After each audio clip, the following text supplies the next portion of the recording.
Welcome to Reddit Stories, where OP's sister-in-law steals her cat. Am I the jerk for banning my sister-in-law after she stole my cat? This happened last weekend, and I'm still furious about it. I, 31 female, and my husband, who's 33, have 6 cats. Yes, 6. Their names are Bear, Billy, Bally, Callie, Toby, and Tony. They're all rescues, and they are our babies. We take excellent care of them, and they are extremely loved. My sister-in-law, who's 29, has been talking lately about wanting a pet.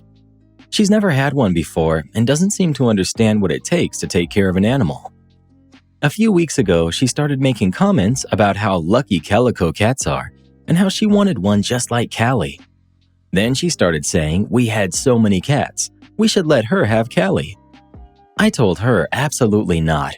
Our cats are family, and we're not rehoming one just because someone thinks they're cute or lucky.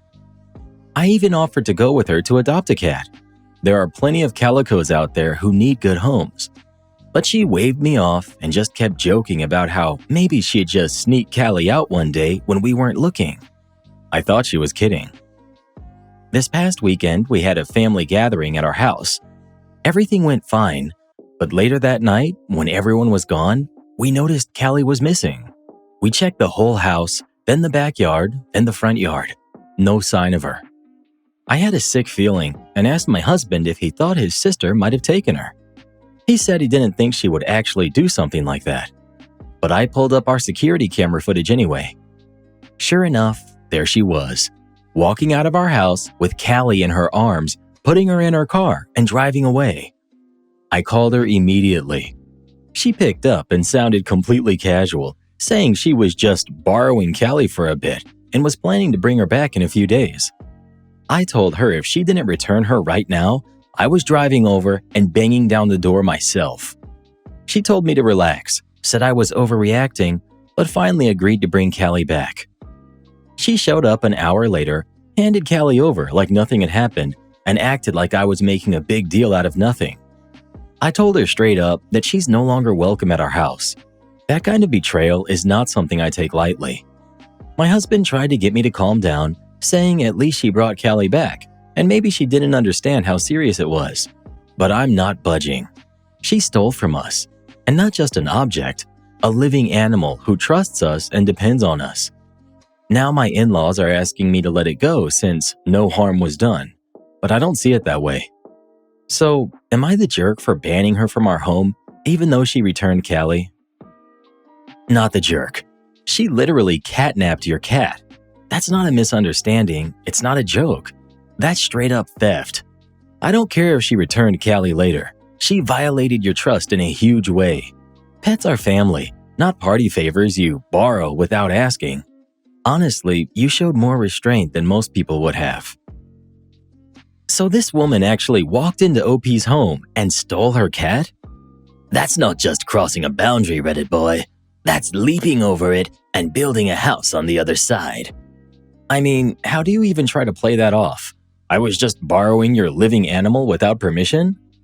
And people wonder why trust is so hard to earn. It's because of moments like this, when someone treats something that's precious to you like it's a vending machine prize.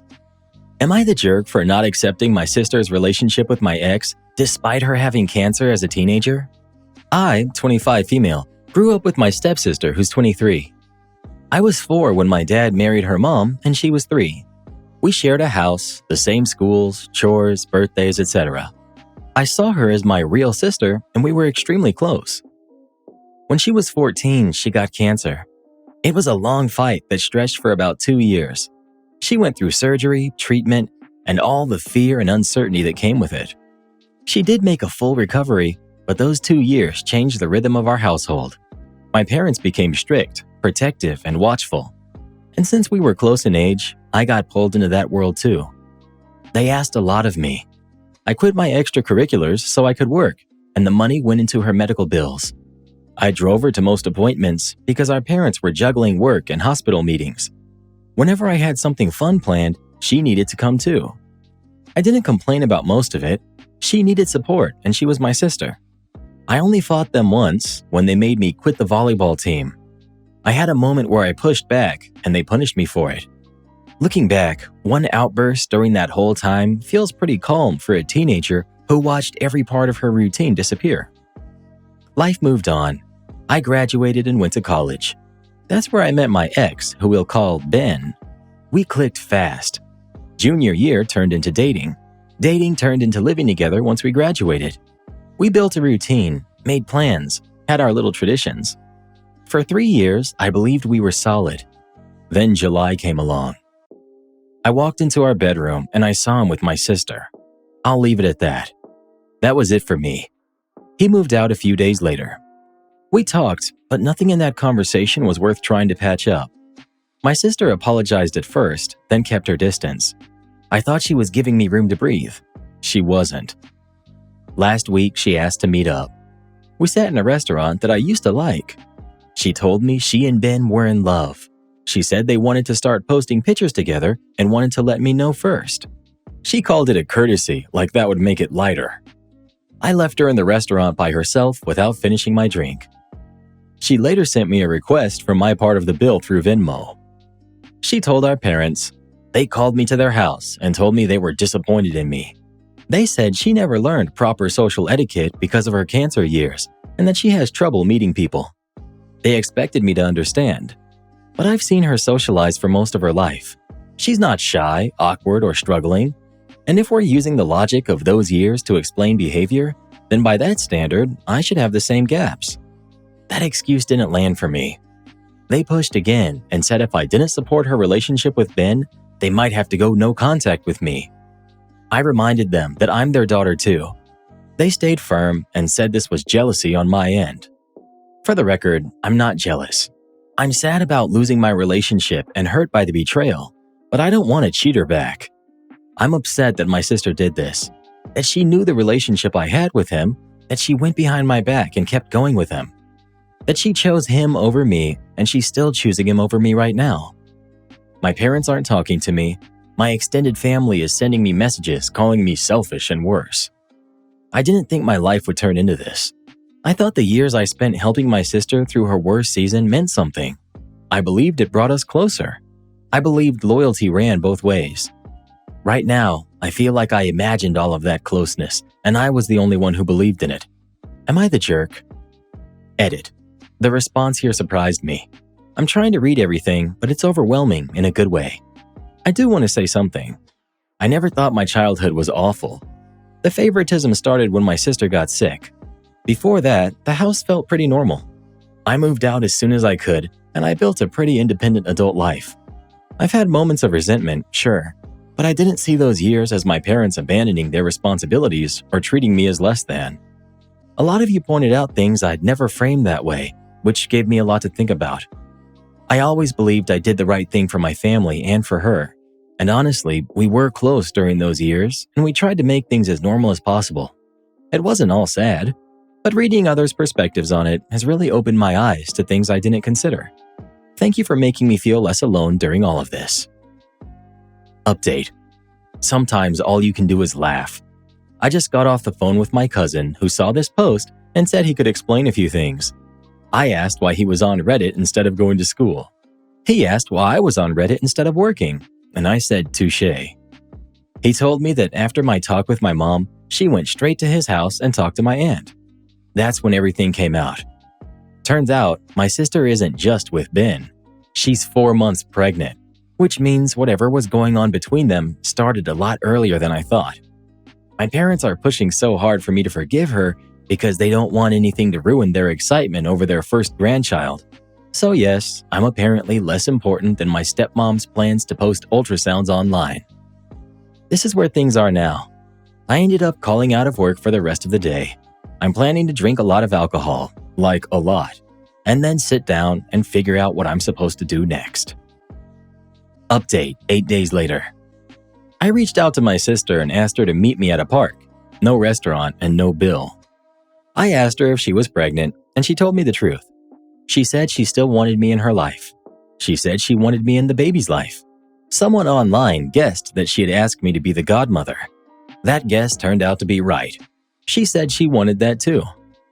A lot of people here pointed out that if I stayed in her life, I'd probably become her built-in babysitter and her second wallet. And when I let myself sit with that, it felt true. I took care of her as a kid. I supported her through her hardest years. And now she wanted me to step back into that role all over again. So I told her I couldn't be in her life anymore. She cried on the bench.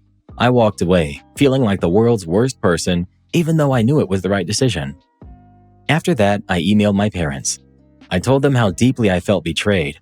I told them I was cutting contact. My stepmom apologized. She said she never thought my sister would live long enough to have a family, and she let her emotions take over. I can understand that. My dad didn't say anything. That silence hurt more than anything else. Ben tried messaging me from a burner account, and I blocked him without opening it. I didn't go public with the story. I just emailed the extended family I cared about. Some people took sides, which was expected. I appreciated the support, but I didn't want it to turn into some dramatic battle. That drained me even more, so I stepped back from everyone. I feel lonely. I feel low, but I'm confident that I made the right choices. And if anyone near Boston needs an extra guest at Thanksgiving, I'm free. What your family did was not love. Real love doesn't ask you to give up years of your life for your sister, then toss you aside when you're no longer convenient. You didn't just support her during her illness, you held the whole household together. Now, the people who should defend you are acting like you should accept a betrayal without reacting. That's not normal. You're allowed to be hurt that your sister chose your partner over you. That's being human. Your parents aren't trying to stay neutral. They're choosing whatever helps them pretend this grandchild is coming from a normal situation, even if it means losing you. This isn't on you. You're the only one in this story behaving with any real integrity. Your sister didn't do this because she lacked social skills. She made a choice. Your parents don't want to face that, so they're creating a softer story where you're the unreasonable one. If they admit your hurt is real, they have to admit she crossed a line no sibling should ever cross. It's easier for them to call you dramatic than to admit they missed the signs or look the other way. Cutting contact was the right move. It's not cruel. It's you finally protecting yourself instead of keeping everyone else comfortable. You deserve a family who shows up for you the way you showed up for them. Stepping back hurts, but it's the only way you'll find any peace going forward. Update 18 days later. I'm spending Thanksgiving with a friend and her family. I won't be alone, which is something I'm grateful for. The messages I got from strangers offering a seat at their table were incredibly kind. I'm still not in touch with my family.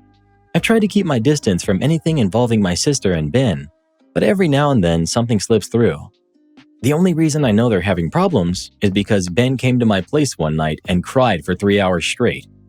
He wanted to talk about how stressed he was at home, but I didn't really let the conversation go anywhere. I wasn't going to be his emotional support while he was building a family with my sister. I'm trying to move forward with my life, so I planned a trip to New Mexico for April. It felt nice to have something in the future to look forward to, something that was mine and not tied to anything in my past. Happy Thanksgiving to those who celebrate. Update 2 months later. I think my old ex sabotaged my relationship with my new ex. To keep the background short, the breakup with my first ex, who I'll call X1 here, I called him Ben in my previous posts, last summer was rough. He's now expecting a baby with my stepsister due soon. Since the pregnancy came out, he's tried to contact me more than once. He emailed, texted, made burner accounts, tried to use mutual friends, and even showed up at my place. The only time I talked to him was that night that he cried for hours. Every other attempt I ignored. I hadn't dated much after that breakup because my life felt too chaotic. But in November, a guy from my college friend group messaged me. We hadn't talked for a while. He, referred to as X2 for the rest of this post, and X1 used to be friends, but they had a falling out over something silly related to fantasy football. I stopped talking to him out of loyalty at the time. I didn't realize how odd that decision was until recently. We decided to meet up. It was comfortable. He knew parts of my life from years ago, but not enough to make things complicated. We went on a few more dates. Things moved slowly, but in a good way. By early December, we agreed to be exclusive. I hadn't felt hopeful about dating in a long time, but he made me feel like maybe I could move forward. Then, New Year's Eve happened. We were supposed to meet at a party. X2 got there first and texted me that X1 was at the same place. He asked if I still wanted to come. I decided not to and went to another friend's house instead, and I had a nice enough time. I tried calling him at midnight, but he didn't answer. I didn't think much of it. When I woke up the next morning, I had a message from him saying that we were done. Before I could respond, he blocked me everywhere. I asked a friend who was at the party if he saw anything. He said the two of them talked for a while, but he didn't know what about. I'm not close with anyone else who was there, so I don't have more information. Part of me wonders if X1 said something that pushed X2 away. Another part of me doesn't want to become paranoid about something I can't confirm. What I do know is that X2 has made it clear he doesn't want contact. I thought about asking X1 if he said anything, but that feels like opening a door I've already locked. I also don't want to spread gossip by asking around too much. It's strange. It was a short relationship, so I'm not devastated, but the way it ended left me unsettled. It made me afraid that my ex is going to sabotage every future relationship I try to have. Update 2 weeks later. I'm beginning to think there's something wrong with me. I'm trying to make sense of the last couple years. It feels like things keep piling up, and I'm starting to wonder if I'm the common denominator. My last 2 partners cheated on me. The first one was the person I thought I'd build a life with. We lived together. We talked seriously about marriage and a house. He once took old childhood photos of us and edited them together to imagine what our future kids might look like. The result was creepy, but it made us laugh so hard I saved it as my phone background for a month. Then I walked in and I saw him with my stepsister. Now she's pregnant and they're together. I know he's not happy. I know he regrets a lot of it. I know he loved me. None of that stopped him from choosing her and lying to me during the entire process. For a long time, I focused on her betrayal because she and I grew up together. But now that some months have passed, I find myself thinking about him more. We chose each other. That's something I can't say about my sister. And he still crossed the line anyway. Then another guy came into my life. He seemed like someone I could build something steady with. We weren't in love, but I could see us getting there. We agreed to be exclusive. I told him about my past and said I couldn't go through another situation like that. He said he understood. Then New Year's Day came and I woke up to a text saying we were done. When I tried to reach him, I realized he had blocked me everywhere. Later, I found out that he met someone at the party he went to that night and hooked up with her. Instead of being honest, he blocked me and had someone else message me weeks later with the real story and a weak apology. And now I'm here, sitting with thoughts I don't want to have. I'm not angry, I'm just tired, and I'm scared that maybe something about me makes people leave. I'm an adult with a stable job and a decent life. People used to tell me I was fun, and I believed them. Lately, I feel like I'm fading into the background. I stopped speaking up in group conversations. I stopped putting effort into how I present myself.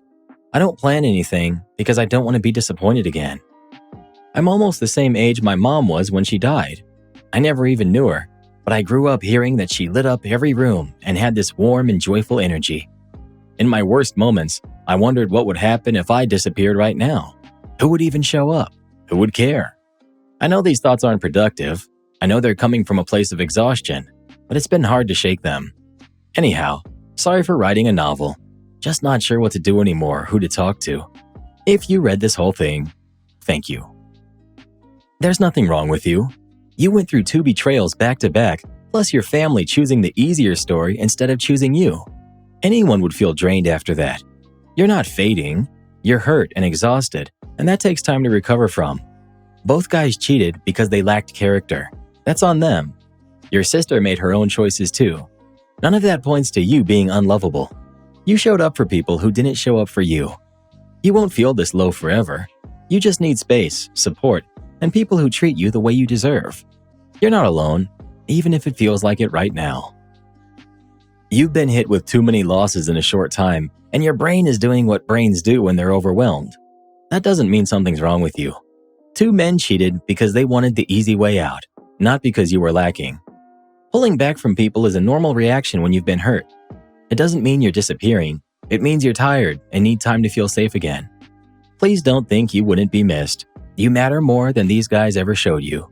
You deserve kindness, stability, and someone who won't run the moment things get real. And you'll get there, even if it takes a while. Update 4 months later. I didn't end up going to New Mexico because I got sick the week before the trip. My sister had her baby. I haven't met the child and haven't spoken to anyone in my family since cutting ties. I've done a decent job keeping their updates out of my life. Nothing major has happened. Life kept going, and over the last few months, things just settled a bit. I haven't had some huge life change or met anyone new, but I did book a trip to Europe for October, so that's something positive. I do want to say this. I appreciate the support from strangers who reached out, but I don't want anyone sending anger toward my sister or Ben anymore. They're new parents, and I hope they're able to build a home that's stable and loving. Carrying hate around doesn't help anyone. Anyhow, that's the non-update update. I promise that if I meet the love of my life at the top of the Eiffel Tower, or more realistically while stuffing my face with waffles in Bruges, I will post another update. Until then, you can assume that I'm living, trying my best, and I'm very appreciative of all the people out there in the world who have read this saga and reached out with support, even if I haven't had the energy to respond to everyone. Update 1 year and 4 months later. I still get messages from people asking how I've been, so I figured I'd give an update. I woke up too early today and had nothing to do, so this felt like a good time. I'm doing well. That feels strange to admit, considering where I was last year, but I really mean it. I've made a lot of changes, and for the first time in a long time, I feel steady. I'm not in contact with my family. The final straw came last summer. My dad emailed me and asked if we could get lunch and talk. I agreed because a part of me still foolishly hoped we'd fix things. I got to the restaurant, ordered something small, and waited. 1 hour passed, then another. My server gave me a free dessert with a look that said more than words. I went home. Later, I got an email from my stepmom with what I'm sure were excuses, but I didn't open it. That moment made something click inside me. I realized that if I stayed where I was, I'd always be waiting for people who wouldn't show up. So I moved. I'd always been really scared to move away from my family, but since I don't have one anymore, I ended up somewhat spontaneously moving halfway across the country. It was a quick decision and expensive, but it was also one of the best things I've ever done. I reconnected with an old friend and I met her friend group, and they're some of the kindest people I've ever known. I feel safe around them, supported, like I don't have to perform or hold everything together. It also helps that the weather here isn't as humid. One of the people in our group is a counselor. She helped me find a therapist I actually clicked with. It took a few tries, and I didn't want to go through another round of someone handing me worksheets for cognitive exercises I never connected with. But the therapist I have now works with IFS. That kind of therapy helped me understand the parts of myself I pushed down for years. It's helped me unpack things I didn't even know I'd been carrying. I was also diagnosed with depression and started medication. That was hard for me at first, because I always thought of myself as the person who stayed cheerful and took care of everyone else. I didn't want to admit that I needed help, but once I got through that wall, things started to change. I feel more grounded, more aware of what I want, instead of only worrying about what other people need. I met someone too. I know there will be people reading this thinking my judgment around men isn't great. Fair enough. But this man is different. When I'm overwhelmed, he doesn't act annoyed or try to fix me. He'll sit with me quietly or suggest we walk. And when I'm really stuck in my thoughts, he'll start saying ridiculous things in a perfect Kermit the Frog voice until I start laughing. He spends a lot of time painting small Dungeons and Dragons figures, so I'm not exactly worried about him cheating. I've also invested in a Renaissance Fair outfit that I never thought I'd own, but I'm having a great time. I think I'm going to marry this guy someday. As for my sister and Ben, the last I heard, they're still together. She tries to reach out once in a while using different accounts, but I don't respond. I still feel sad that I won't know my nibbling, and I do still miss my family, but I know stepping back is the right choice for me. Sorry I don't have any salacious info on them, since I know you're all ready to hear about their karmic downfall or whatever. No dramatic revenge story either. Just distance, healing, and a life that finally feels like it belongs to me. My life now is based on real peace, not pretending everything is fine. I'm not perfect. I still have things I'm working through, but I'm proud of where I am. I think my mom would be too. So that's the update. I'm pretty sure it'll be my last one on this account. Thank you for cheering me on through some of the strangest and hardest years of my life. I hope anyone going through something similar finds people who show them the same kindness that I've been shown. Update 8 months later. I'm engaged. Edit. For the people telling me not to reach out to my family with the news, don't worry, I wasn't planning on it. They already found out anyway because the internet never minds its own business. My dad is apparently furious because my fiancé didn't ask for his permission. Oh well, not my problem anymore. I'm so glad you moved. Distance gives you the room to breathe and stops you from shrinking yourself to fit the version of you your family expected. You didn't deserve the way they treated you. They lost the chance to be in your life, and that's on them. Building a new support system takes courage, and it's clear you found people who value you for who you are. Your growth you've described is huge. You didn't just survive everything that happened. You built something better. You should be proud. Congrats. Her whole family chose a cheater and a Facebook announcement over their own daughter. They picked chaos, but she chose a whole new life and ended up happier than all of them. Yeah, she upgraded her entire life while they stayed stuck in their own drama. And now she's traveling, healing, and engaged to a really cool guy who makes her laugh on purpose. My boyfriend keeps making Game of Thrones themed nags towards me. Am I overreacting? We're both Game of Thrones fans, and I love to banter about it with Paul, who I've been dating for 2 months. I really like him and he's super sweet. However, his quotes are becoming really demeaning, and it feels like he's nagging me. Am I overreacting? When we were at a friend's party, Paul said to a group, mainly consisting of my friends, "We have our differences, Sarah and I. She is braver, and I'm better looking." This was really embarrassing for me, because I think some of them didn't get the reference. Now I'm worried they think the guy I'm dating doesn't find me attractive. Another occasion was when we were kissing each other, and Paul whispered in my ear in a silly voice, "You have less honor than a back alley worker." I got really angry because I didn't recognize it was from Game of Thrones. I jumped up from the couch, and he said, "Chill out, it's a Game of Thrones quote from such and such episode." I told him I was really upset and was leaving his house. His response, "I'm Sansa Stark of Winterfell. This is my home, and you can't frighten me." And that was it. It felt like he had no remorse for what he had done and thought upsetting me was funny. I haven't answered his texts or calls since. It's been 2 days. Am I overreacting? Update. A mate of Paul's saw this post and he sent it to him. I no longer need to worry about whether I overreacted because I've been dumped. I might leave this up a bit longer just to annoy him, seeing as he's blocked me anyway. He messaged me on Facebook saying, "A friend has just linked me a post on Reddit's relationship page that you wrote about me. I get that you were upset by the joke I made, but you've handled this situation terribly. I'm disgusted that I was dating someone who would ridicule me and let 3,000 people bully me online. Blocking you forever now. Sorry that I upset you with my jokes. Not sorry about your insecurities that you're gonna have to live with." Update 2. Paul has texted me now saying he will unblock me on Facebook and won't block my number if I stop entertaining the post about him and remove it. He says he does think we should cool things off for a while, but that we can still keep in touch if we resolve this. Final update. Fast forward a month later, I saw Paul on Tinder. As a joke, I super liked him. He matched me back and messaged me with something really funny about the whole situation.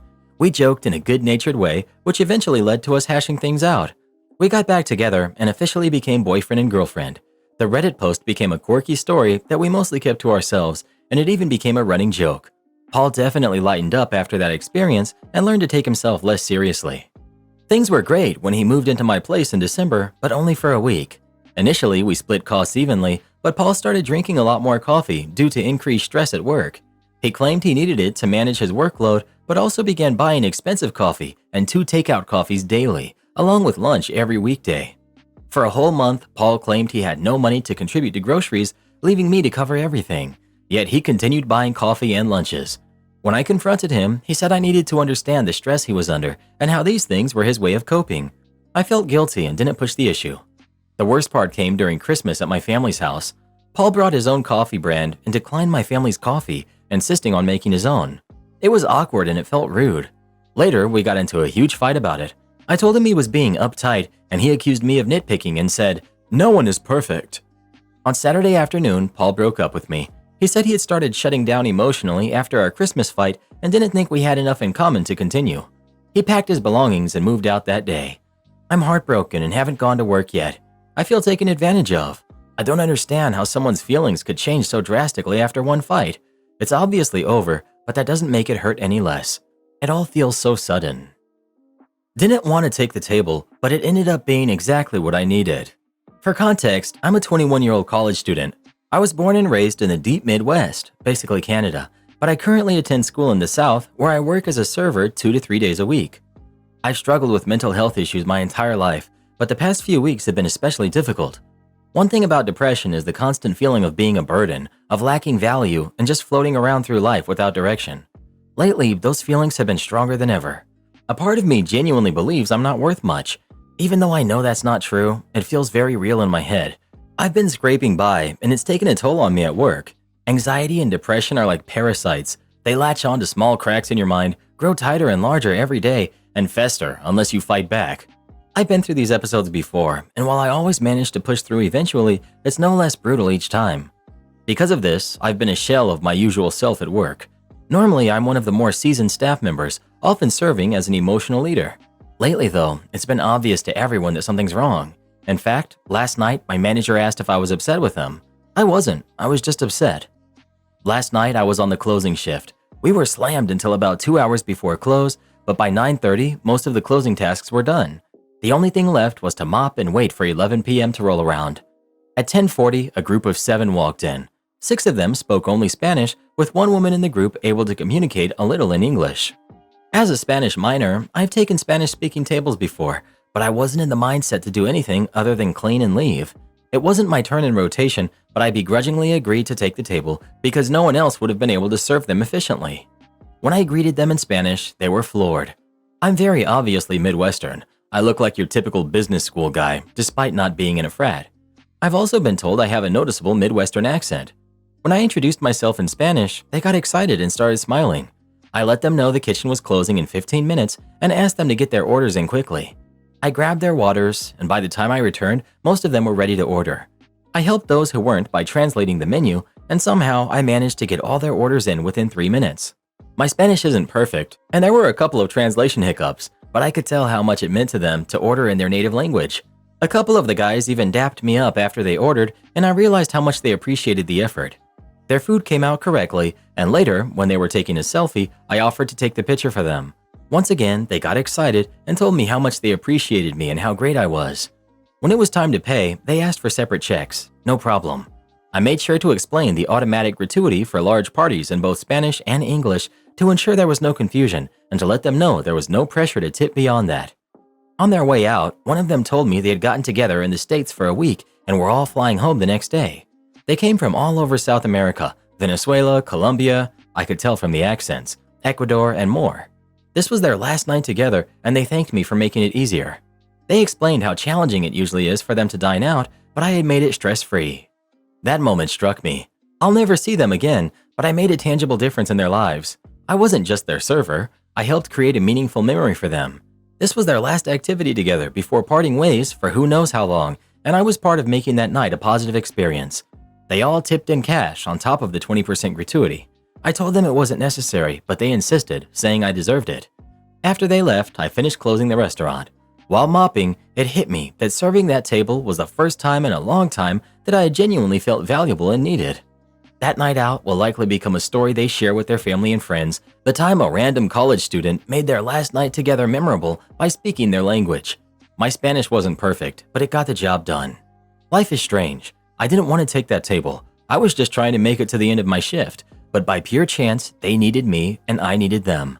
Thinking back on it now, I can't help but smile at how everything unfolded, their faces lighting up when I greeted them in Spanish, the joy and connection we shared, and the kindness they showed me in return.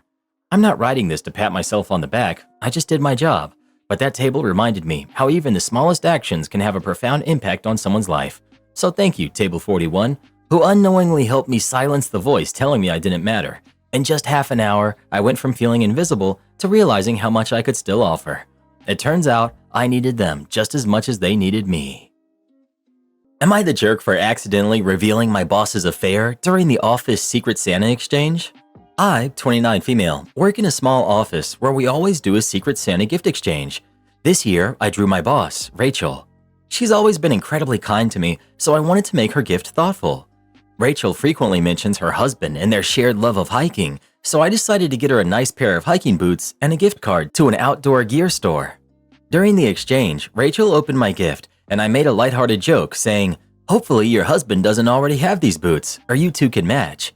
Her face turned bright red, and the room became uncomfortably quiet. I assumed she didn't like the gift, or maybe found my joke awkward. Feeling a little embarrassed, I brushed it off and moved on. Later that day, one of my coworkers, Dan, who I'm casually friendly with, pulled me aside. He said, "You know Rachel isn't hiking with her husband, right?" I was confused and had no idea what he meant, so I asked him to explain. That's when Dan spilled the tea. Rachel has been having an affair with Steve, another manager in the office, and they've been sneaking away on hiking trips together. Apparently, this has been an open secret among a few coworkers, but I genuinely had no clue. It turns out my "match with your husband" comment unintentionally hit a nerve because now Rachel thinks someone has told me about the affair and that I was making a passive-aggressive dig. The fallout has been intense. Rachel has been noticeably cold towards me ever since, and Steve won't even make eye contact with me. On top of that, the office gossip has exploded, and I feel like everyone is whispering about the situation. Some coworkers have said I should have been more careful with my joke, while others believe Rachel and Steve brought this drama on themselves. I never intended to expose anything, but my innocent comment seems to have opened a huge can of worms. Not the jerk. You didn't know, and they brought this upon themselves. They're the jerks for apparently expecting everyone to play along silently with their affair. Unfortunately, the workplace politics consequences still probably won't play out in your favor, I'm afraid. Am I the jerk for telling my mom she won't be able to see my daughter for 2 months if she keeps complaining? My wife, who's 33, is currently 7 months pregnant with our daughter. This is her second pregnancy because she lost our first one, which was devastating for both of us, especially her. Understandably, she's anxious this time around, even though everything has gone well so far according to her doctor. She's finally starting to feel excited, but remains terrified that something could go wrong. She often asks me if I think everything will be okay and has been having nightmares about it. I've been doing my best to reassure her and stay positive, and I'm confident this pregnancy will have a happy ending. We live about 9 hours away from our families. The plan is for my wife's mother to come up when labor starts. She'll be there to support my wife during delivery and stay for about a week afterward to help us settle in. My wife has expressed that she doesn't want any visitors except her mom for the first few weeks after the baby is born. Once we're ready, she's happy for my parents to visit and even offered for them to stay in the guest room to spend more quality time with their granddaughter. I fully support her plan because I want this process to be as smooth and stress-free for her as possible given everything she's been through. Yesterday, my mom called to ask about the birth plan. I explained everything, and she said she and my dad would drive up as soon as my wife went into labor. While she didn't specifically mention being in the delivery room, she said she'd wait at the hospital and stay at a nearby hotel to spend time with the baby once we were home. I gently told my mom that while we're excited for her to meet the baby, we'd prefer if they waited a few weeks until we're settled. I explained that my mother-in-law is coming to support my wife during labor and recovery, which is why she's coming right after the birth. My wife feels more comfortable with her own mom, and having her there doesn't add any pressure to keep the house spotless or host visitors. I also emphasized that we want my parents to have plenty of quality time with the baby and assured her that it would happen once we're ready for visitors. My mom wasn't happy. She said she felt like the boy's mom always gets the short end of the stick and that everyone should be included in major milestones like the birth of a baby. The irony here is that my younger sister had her first baby about 6 months ago and has kept her mother-in-law at arm's length. My sister and my mom justified this by saying her mother-in-law is rude and difficult, which is true. Still, I find it hypocritical. I pointed this out to my mom, asking why it was okay for my sister to restrict her mother-in-law's access for 6 months, but not okay for us to ask for a couple of weeks. My mom got furious and claimed the situations were completely different because she's always been kind to my wife. When I asked what was different, she mentioned my sister's mother-in-law ruining her bridal shower by bringing obnoxious friends. I said that regardless, I want to prioritize my wife's comfort this time, especially after what she's been through. My mom seemed disappointed, but I thought we had reached an understanding. A few hours later, my wife told me my mom had called her. My mom was crying, saying she felt excluded and that we didn't want her to meet the baby. My wife is a people pleaser and took this to heart, becoming visibly stressed and questioning whether we were doing the right thing. I reassured her that this is about her comfort and well-being, and I promised to handle my mom from here on out. I was furious. The added stress is the last thing my wife needs right now. I called my mom and told her that if she contacted my wife about the birth plan again, she wouldn't see the baby for 2 months. I said I'd add an extra month for every additional call. While I meant it somewhat jokingly, I was serious about her needing to stop putting stress on my wife. My mom accused me of excluding her and my dad and said we were being unfair. Later, my dad called to say I was wrong to give my mom an ultimatum. He argued that I was using time with the baby as a form of control and punishing her for expressing her feelings. I explained that I wasn't trying to keep them from the baby, but I need them to respect my wife's boundaries, especially given her history. My dad insists I owe my mom an apology for threatening to delay her visit. Was I too harsh with the ultimatum, or is it justified given the circumstances? I disagree. But am I the jerk? Not the jerk. This happened with my mother-in-law. She showed up unannounced from across the country when I was on bed rest at 28 weeks with a twin pregnancy. Stressed me out so much and made my preterm labor worse because she did nothing to help, just criticized our decisions. We asked her to visit other local family instead because my mother was coming to help and we didn't have room for both. She was so offended that she went no contact with us and 28 years later has never met her grandkids. Her choice, not ours. Not the jerk. You're doing exactly what you're supposed to. You're supporting your wife and putting her first. That's called being a good husband. The reason your dad is saying you're wrong is that your mom is venting and he has to hear it. And do you know what that is? Not your problem. Keep on doing what you're doing. You're doing everything right. Am I the jerk for suing my neighbor after their kid trespassed and fell into my koi pond? I, 22 male, have a koi pond in my backyard. It's not just any koi pond, it's a professionally designed Japanese garden with a bridge, waterfalls, and koi that cost more than my car. I'm talking about fish that can cost upwards of $1,000 each. Maintaining this pond is my pride and joy. I've dedicated years to this hobby, and my yard is securely fenced with no trespassing signs clearly posted everywhere. Enter my neighbor, Karen. Karen has a son, let's call him Timmy, who's 8. He's notorious for wandering into other people's yards uninvited. I've spoken to Karen multiple times about this issue, but she just brushes it off with comments like, "Kids will be kids."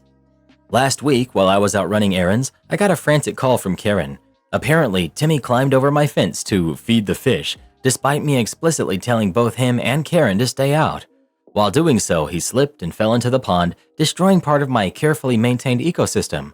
Several of my prized koi died from the stress, and my filtration system was damaged by the debris Timmy kicked in. Luckily, Timmy wasn't seriously hurt, just a few scrapes, but Karen has been demanding that I pay for his medical bills. She claims my pond is an attractive nuisance and insists I should have had a cover or some other preventive measure to keep kids from falling in. I argued that 1, it's a private, securely fenced property, and 2, her son had no business being there in the first place. When I refused to pay, Karen lost it. She's been bad-mouthing me to the entire neighborhood, calling me heartless and a terrible person. In response, I filed a lawsuit against her to cover the costs of the koi, the damage to my filtration system, and repairs to my pond. Altogether, the expenses exceed $5,000. Some of my friends think I'm being too harsh, saying, "He's just a kid." However, others agree that Karen should have been watching her son more closely. Am I in the wrong for taking legal action, or is Karen the one who crossed the line here? Not the jerk. She's an irresponsible parent and should not be allowing her 8-year-old to trespass into others' yards without supervision. You should absolutely be suing her for the damages to your property. She's insane to demand you pay for her son's medical bills. It was her duty to protect him. Arrogant teacher threatened to send me to the principal. I obliged. This was over a decade ago, so some details are foggy. Going into senior year of high school at a small rural high school where the smart kids all get sent off to the distance learning building their junior and senior year to take college courses. Junior year, the woman in charge of us in distance learning had been teaching at our school district for over 15 years. She knew us, our families, taught us in multiple grades, and coached about 3/4 of us in track or tennis. Keep in mind, our entire student body, K through 12, wouldn't have broken 500 kids, even if they padded the numbers with voluntary pre-K and GED students. She knew us, our antics, and generally trusted us to get our work done. She made sure we actually watched our classes and didn't get into a bind on our assignments. Outside of that, as long as we were doing something productive and had our main stuff done, our time was ours to use as we saw fit. In my case, it was mostly spent playing guitar and reading up on the playbook for whatever athletic competition I had that week. I was an academically good, but insufferably lazy student. Summer passes. First year of senior year comes around. The teacher we all adored had moved away. Her husband got a job somewhere else that paid big bucks. In her place is some tall, red-haired jerk that none of us had seen before. Turns out he's the new head coach for girls basketball and our new distance learning supervisor. Our college courses didn't start for a couple of weeks, so he spent the entire first day pontificating on how lucky we all were to have him, since he had spent the last 10 years in the university world and knew how it worked and would make sure we weren't just slacking off because we were seniors. The fact that he went from university to high school should have been a red flag to the people that hired him. Whatever. A couple of weeks go by of this coach, we'll call him Bob, making us do pointless practice assignments like writing a paper on respect in APA format or researching a new car for his wife while citing our sources, all under the guise of making sure we were prepared. The students all politely informed him that these courses were through a community college and were generally no more difficult than a normal AP high school class, except for the STEM courses. Fast forward 2 weeks and courses start. Finally, we thought.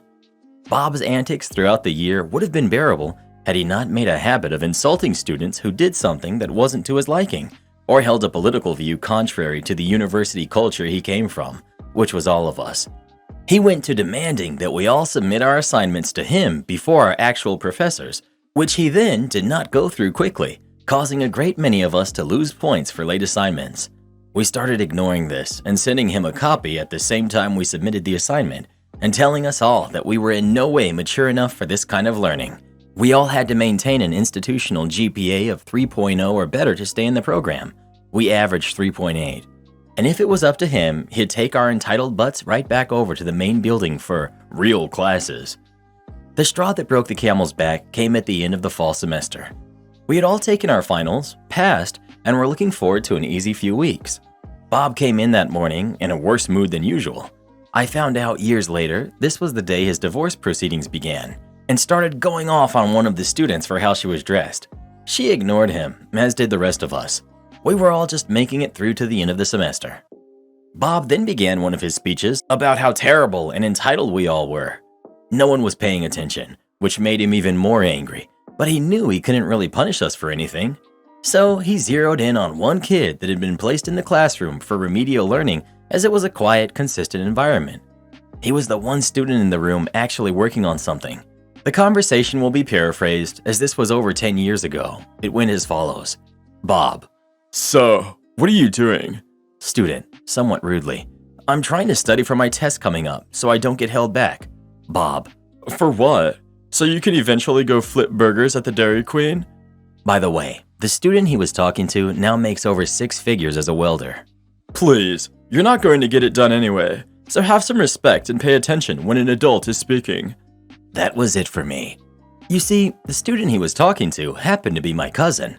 I was very familiar with his academic and personal struggles, and I knew how hard he was working to straighten up. Our family is a rather well-known and affluent one in our community, and this student was cruelly regarded as a mess-up by some folks outside of our family, despite his overwhelmingly kind disposition. Now, this jerk teacher was insulting the most vulnerable member of our class and my family. It was time to get this guy in the worst way I could think of without doing myself over too or getting arrested. You see, my mother had been teaching for 25 years in the district at that point, and my stepfather is a retired guidance counselor, so I knew the rules. I'd previously refrained from honestly discussing his conduct with my parents because Bob's daughter had actually become part of our friend circle, and I knew how hard life would be on her if her dad lost his job, as his reputation made her life hard enough. The college courses kids also all did theater and athletics together, so she was part of our life. Again, tiny school. Half the varsity offensive line was part of a district-winning production of Flowers for Algernon, and our star running back was also a regional qualifier in robotics. But she was graduating with the rest of us and going to school out of state, so collateral damage would be minimal.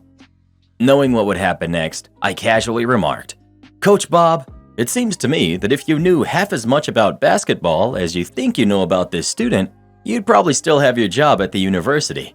Or you would have got your contract renewed for another year at the last school board meeting. Where will you go after the school year ends?" The room went dead quiet. That info wasn't in the newspaper yet. Bob's face turned an absolutely vibrant shade of red. His voice shaking, he tells me, "Outside, now!"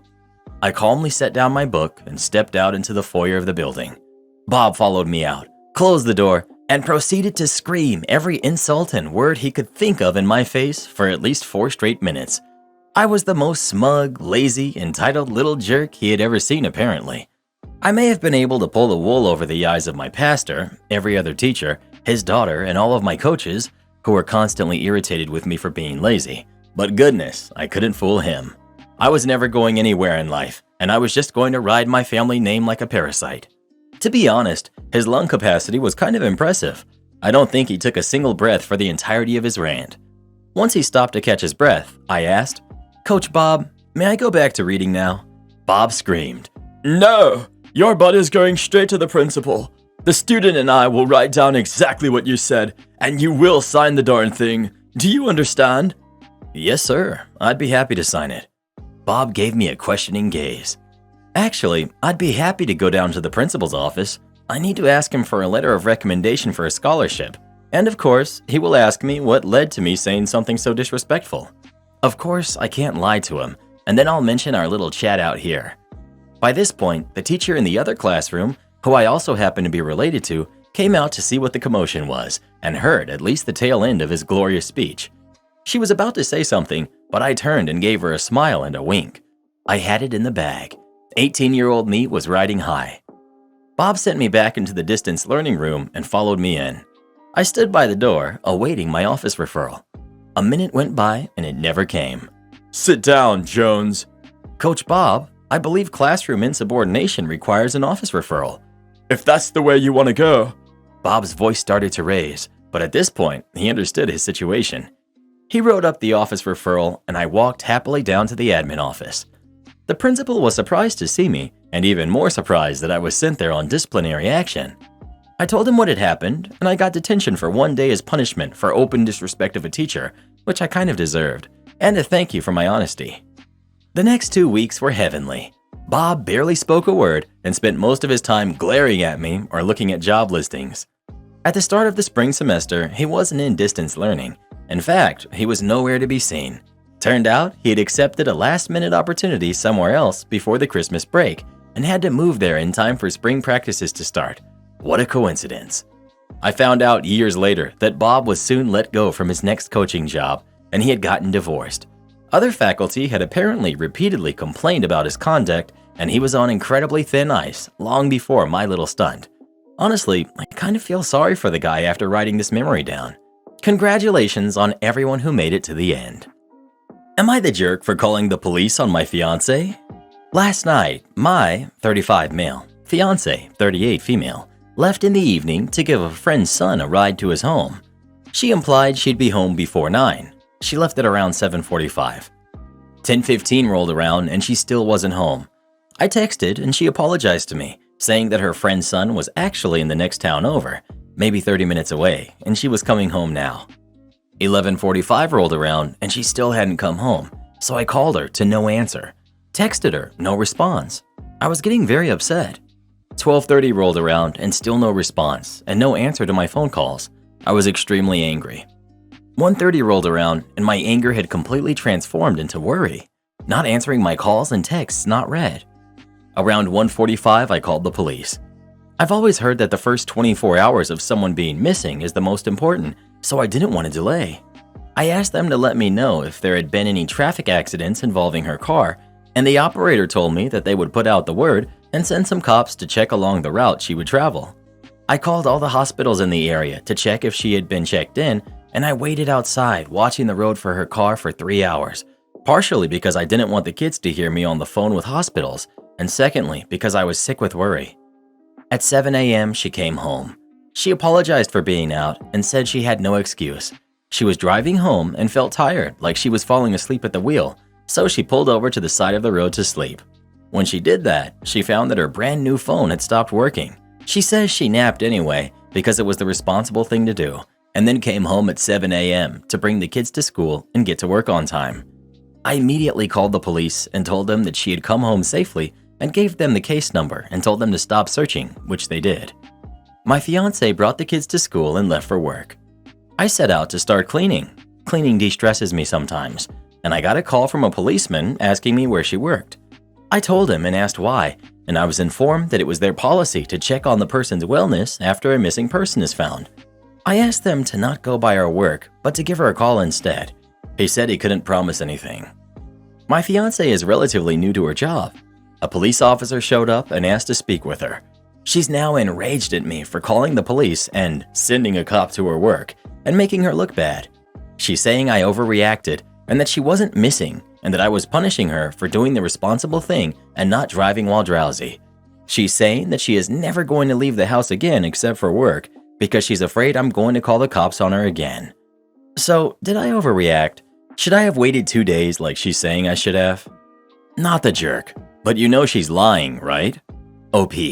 I do suspect that her story isn't truthful, but she doesn't really have a history of lying to me, so I've been trying to give her the benefit of the doubt. No. Her whole story is a big fat lie. She told you she would be home by 9, but somehow was wrong about where the kid lived? Did she not know the town beforehand? Did she just start driving 30 minutes and then the kid goes, "Oh, no, wait, I actually live in XYZ"? That part of the story doesn't even make sense. So she ended up changing the time. Then she got tired and pulled over and napped on the side of the road? You do realize that if she had been napping in her car like she claims, the police would have found her, right? And then her new phone just happened to not be working, despite the fact that that simply does not happen? And even if it wasn't working properly, she still could have called 911. That's not even mentioning the fact that I don't know a single woman, myself included, who would pull over on the side of the road and sleep in her car with no phone. Imagine your boss demands you work weekends because you don't have a family. That's exactly what happens in our next story, the one that just popped up on your screen. Give it a tap, come have a listen. You won't believe what happens next.